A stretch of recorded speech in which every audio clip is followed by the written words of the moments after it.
બિલકુલ sir. Sir, ગળાના મણકાની surgery કે કરોડના બીજા કોઈ મણકાની સર્જરી હોય કે ખભાની કોઈક સર્જરી કરી છે અને ડૉક્ટર સજેસ્ટ કરે છે કે ફિઝિયોથેરાપિસ્ટ પાસે જાઓ, તો એવો સર્જરી થયા પછી કોઈ પેશન્ટ આપણી પાસે આવે છે તો સારવાર કઈ રીતે તબક્કાવાર થવાની છે? ઓકે, કોઈ પણ મણકાની સર્જરી ત્યારે જ કરવી પડે છે જ્યારે કંઈક સિવિયર પ્રોબ્લેમ હોય. સિવિયર પ્રોબ્લેમ એટલે કોઈ ઇન્સ્ટેબિલિટી હોય અથવા એના કારણે કરોડરજ્જુનું દબાણ થતું હોય, એના કારણે હાથ પગના હલનચલનમાં તકલીફ પડતી હોય અને એ દબાણ ઓછું કરવા માટે, મણકાને સ્ટેબલ બનાવવા માટે એમાં પ્લેટ ફિક્સ કરવામાં આવે, સ્ક્રૂ ફિક્સ કરવામાં આવે. આ બધા કારણોથી જ આ સર્જરીની જરૂર પડે છે. હવે સર્જરી જ્યારે પણ કમરની કે મણકાની કે ગરદનની કોઈ પણ સર્જરી હોય એ એક હાઈ લેવલની સર્જરી કહી શકાય, કારણ કે એમાં થોડા જોખમો પણ રહેલા હોય છે.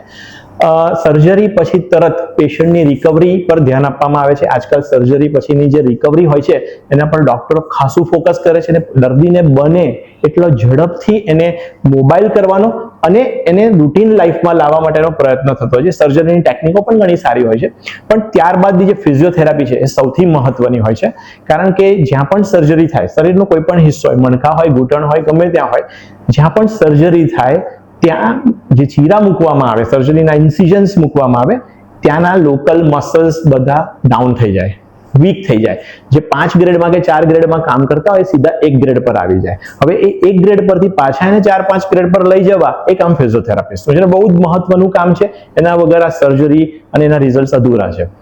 ફિઝિયોથેરાપિસ્ટ જ્યારે રિફર કરવામાં આવે છે ત્યારે અગેન અમે પેશન્ટને લગભગ તો બેડ સાઇડ હોસ્પિટલમાં કે એમના ઘરે કે પછી અહીંયા લાવી શકતા તે રીતે જોઈએ છે અને એ લોકોને સૌથી ઇમ્પોર્ટન્ટ પહેલો નંબરની જે એક્સરસાઇઝ કહે છે એ અમે એમને સ્ટેટિક એક્સરસાઇઝ કરાવીએ છીએ કે જેનાથી આજુબાજુના મસલ્સ, જે ધારો કે ગરદનમાં ઓપરેશન કર્યું હોય તો શોલ્ડરના મસલ્સ, ચેસ્ટના મસલ્સ, પીઠના મસલ્સ, એને અમે પહેલા ટાર્ગેટ કરીએ છીએ અને એને મોબાઈલ કરવાની કોશિશ કરે છે. એનાથી ફાયદો એ થાય છે કે ત્યાંના લોકલ બ્લડ સર્ક્યુલેશન્સ વધે છે, ત્યાં ન્યુટ્રિશન સારું મળે છે અને મણકા હીલ થઈ જાય છે જે સર્જરી કરી હોય. બીજું છે કે એ જે મસલ્સ ડાઉન થઈ ગયા હતા એમાં ધીમે ધીમે તાકાત આવવા મળે છે.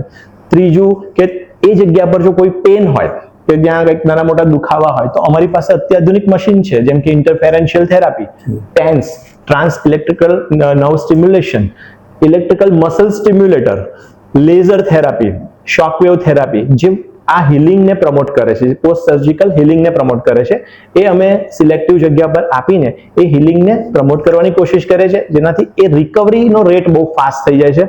ત્યારબાદ ત્રીજો તબક્કો આવે છે કે જે ઓરિજિનલ સ્નાયુઓ જે આના મણકાના ઓપરેશનને કારણે અફેક્ટ થયા હતા અથવા નેકના લોકલ મસલ્સ, એને અમે ટાર્ગેટ કરીએ છીએ અને એને સ્ટ્રેન્થનિંગ કરવાની કોશિશ કરીએ છીએ, એની મૂવમેન્ટ પર ધ્યાન આપીએ છીએ અને બને એટલું જલ્દી પેશન્ટની મૂવમેન્ટ્સ, પેશન્ટની તાકાત અને પેશન્ટને મેઇન ફ્લોમાં લાવવા માટેની જે પણ હોય એ બધું અમે કરીએ છીએ. અને ફાઇનલી આવે છે જ્યારે ડીકન્ડિશન થઈ ગયેલું પેશન્ટ કે જે લાંબા બેડ રેસ્ટ પછી જ્યારે ઊભું થાય ત્યારે એનો જે એન્ડ્યુરન્સ કે સ્ટેમિના જે કહી શકાય એ પણ ડાઉન થઈ ગયો હોય છે, ઘણીવાર એનો કોન્ફિડન્સ પણ ડાઉન થઈ ગયો હોય છે.